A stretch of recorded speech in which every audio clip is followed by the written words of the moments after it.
Amen.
buhay ko, malayo ako kanimo. Ang imong pulong ay akong kadato. Alam ka na kung labaw ka sa tanan, ikaw ang akong katabawan. Kanimo lang ako magadahi, kanimo lang ikaw upaw ang tingog ko. Ang presensya mo ay kalipay ko, kanimo lang ako magasampi. Amahan ko, ipanagtiamon na ang kinabuhi ko. Sa wala pa ako matawo, ang pagkakamhan ng pagkadako mo akong ipasitargo. Kanimo lang ako magadahi, kanimo lang ikaw ang tingog ko. Ang presensya mo ay kalipay ko, kanimo lang ako magasampit. Yes, Lord, amahan ko.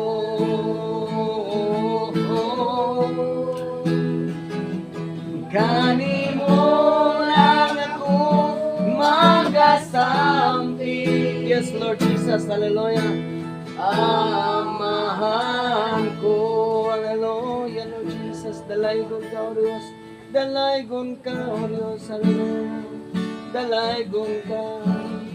Yes, Father God, in the name of Jesus, in the mighty name of Jesus. Okay. Very heavy yan. Yes, Lord. Puro ng God, Lord, salamat po sa pag-usal, Lord God, na safety mo, Lord God. Lord, salamat sa talang na siya na blessing, Lord God, na naging atat ka Lord God. Lord, salamat sa talang, Lord God, in my name, Jesus, God, Jesus, name, Amen. Amen. Hallelujah. Ito ang buhay nga Dios. Kaya sa pagpamati sa pulong sa Ginoo. Roma 8, versikulo 35 hangtod sa yung Bible. Sa usawa ko nito verse ra. Og nagaingon siya diri sa 35. Kinsa ba ang makapahimulagan nato gikan sa gugma ni Kristo? Ang pag-antos ba o ang pagkasakit o ang paglutos o paggutom o ang kahubo o ang katalagman o ang espada ba? Diri sa 36 ingon na nahisulat tungod kanimo. Gipamatay kami sa tibuok nga adlaw. Kinaisip kami nga daw mga karnero nga ilihawon. Dili hinunua hinininta ng mga butang labaw pa kita kang mga mananag-og. Pinaagi kaniya nga nahigugma ka nato sa 38 kay masaligon ako nga walay kamatayon o kinabuhi o mga panununda o mga punuan o mga butang karon o mga butang umalabot o mga gahom sa 30 maybe o kahabugon o gidapbon o bisan unsa diha sa tibuok kabuhatan nga ang arang ulang siyang mga pulong na nagingan na diri sa 35 nga kinsa ba ang makahimulag kanato gikan sa gugma ni Kristo. Amen. Wala. Nagingon siya diri sa iyang mga pulong na nangutana kinsa yung nangutana diri. Nagingon siya diri si Apostol Pablo na kinsa nabay nahimulag kanato sa gikan sa paghigo kaning nang wala goy dili gud ta mahimulag sa gugma ni Kristo tungod kay gihigugma na tandaan. Sukad pa sa pagpitik sa ato pulso dito gugma gayud sa Ginoo tungod kay nagpakamatay man siya dito sa cross sa Calvario. Og nagingan siya diri nga ang pag-antos ba or ang kaning paglutos or ang kagutom or kahubo or ang katalagman ang makahimulag ka nato dili Dios. Tungod kay bisag balibalikon pa ni diri kalibutan ang Dios gyud gugma jud siya og kana og nagaingon siya diri sa 36 na ingon nga nahisulat tungod kanimo gipamatay kami sa tibuok nga adlaw. Ginaisip kami nga daw mga karnero nga ilihawon. Og nagaingon siya diri sa 37 dili hinunuan ni ini tanang mga butanga labaw pa kita nga mga pananaog pinaagi kaniya nga nahigugma kanato kay masalim nagaingon siya diri sa iyang mga pulong na nagaingon siya diri sa iyang mga pulong nga ang pag nagaingon man siya diri sa 35 na wala goy butang nga mahimulag ta sa unsa ni wala goy kaniging walay butang nga mahimulag nang og nagingon siya diri sa iyang mga pulong na unsa ni na naging akong balikon diri sa 35 na para man doon ako na-explain kay ganiya nga ang pag-antos ba o ang kasakitan o ang paglutos o ang gutom o ang kahubo o ang katalagman o ang espada ba magnangutana siya diri pero wala goy mahimulag sa gugma sa Dios. Amen. Manang tungod kay siya Dios og siya ang gugma Amen. og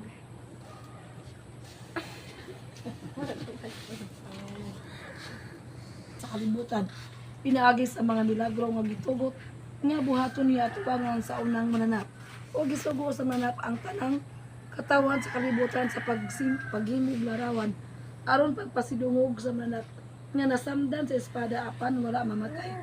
Gitugutan ang ikaduhang mananap sa paghatag og kinabuhi ngadto sa larawan sa unang mananap aron ang larawan makasuti og mapatay.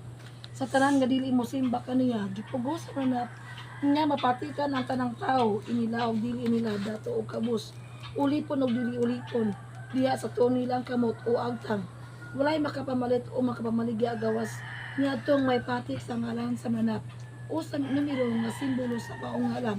Sa labton kini ang maalam makasabot sa kahulugan sa numero sa mananap kay ang numero simbolo man sa ngalan sa katao ang numero niini 666. Amen. Yes, Lord.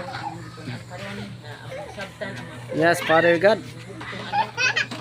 Lord, salamat kay Ginoo nga nagat na karon ang kamatuoran Lord nga di Amen. kami magtinabigay kami sa personal ka Lord. Yes, Daghang Lord. Salamat Lord bisan pa sa among pagtigom karon diri ikaw nagapatala wala kanamo ban ikaw kanamo Ginoo salamat. Yes, Father God. Sinitanan Ginoo ang salig nga diin sa kanulay Ginoo magauban ikaw Amen. kanamo, Ginoo. Ug bisan pa sa mga igsoon ang pastor karon sa ilang pagkamauli Ginoo. Yes, Father God. Thank you, Lord. Magpanigutugod ikaw ka ng tanan bisan pa sa adlaw ng kabanaw din das ikaw kami sa kanulay kini tayong kami sa pagkakataon ikaw ginugutugod ang uli da sa amen. Amen. Hallelujah. Pagkakpakan na itong buhay nga Diyos. Hallelujah. Glory to God. Kay Goddess Iliana, Princess Iliana, pray sa pagkaon. Mga butas para dito dada salamat kapuran sa dagan salamat sa ganun naman sa tubangan sa dagan dili pagod nga ang mga blessings sa dagan madagad sa mga Yes, Lord. salamat sa dagan mo panalangin ng yatag kanang Amen. matagalan mo gid sa dagan ug kita man nagpakaon sa imong anak sa dagan dili mo adikri pagod nga panalangin ng madagad dai sa kinado Amen. walay palong-palong sa Amen. Amen. Happy birthday nako. Glory to God. So human sa mong Bible study mo ni ang gihandas to mga kaigsunan diri. anak Wow, adunay mga kaon inomig soft drinks. Okay, thank you Lord. Nay mama ug papa nga tinapay. Mm.